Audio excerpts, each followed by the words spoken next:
Iran के supreme leader Khamenei ने Israel के खिलाफ किया युद्ध का ऐलान। सोशल मीडिया पर पोस्ट कर दी जानकारी, लिखा इजरायल के खिलाफ नरमी नहीं बरतेंगे।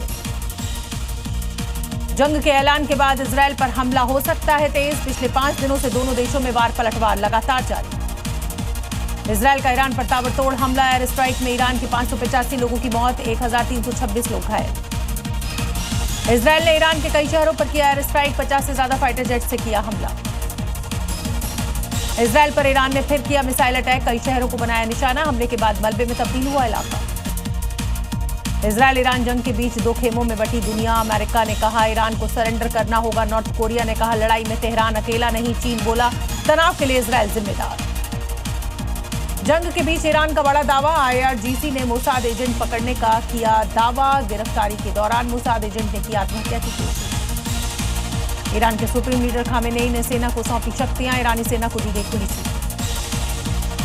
अमेरिकी राष्ट्रपति ट्रंप ने ईरान के सामने रखी बिना शर्त सरेंडर की शर्त, कहा हमें पता है कहां है खामेनेई, खत्म हो रहा है हमारा धैर्य।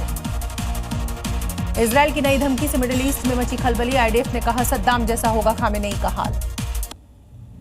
मिडिल ईस्ट में तनाव के बीच अमेरिका का बड़ा कदम। अमेरिका ने 4 B-52 बॉम्बर किए तैनात। कभी भी हमले के लिए अलर्ट मोड पर तैनात हैं ये फाइटर जेट्स। प्रधानमंत्री नरेंद्र मोदी और डोनाल्ड ट्रंप के बीच फोन पर हुई बातचीत। दोनों के बीच 35 मिनट तक कई मुद्दों पर हुई चर्चा। ट्रंप ने मोदी से अमेरिका आने के लिए कहा। पीएम मोदी और डोनाल्ड ट्रंप के बीच आतंकवाद के मुद्दे पर भी हुई बातचीत। ऑपरेशन सिंदूर पर भी हुई चर्चा। विदेश सचिव विक्रम मिस्त्री ने दी जानकारी। पीएम मोदी और डोनाल्ड ट्रंप के बीच ईरान इजरायल युद्ध को लेकर हुई चर्चा। पिछले 5 दिनों से दोनों देशों में जारी है जंग। व्हाइट हाउस में ट्रंप के साथ पाकिस्तानी फील्ड मार्शल आसिम मुनीर का लंच। कांग्रेस ने मोदी सरकार पर साधा निशाना, कहा दोनों की मुलाकात भारत के लिए झटका।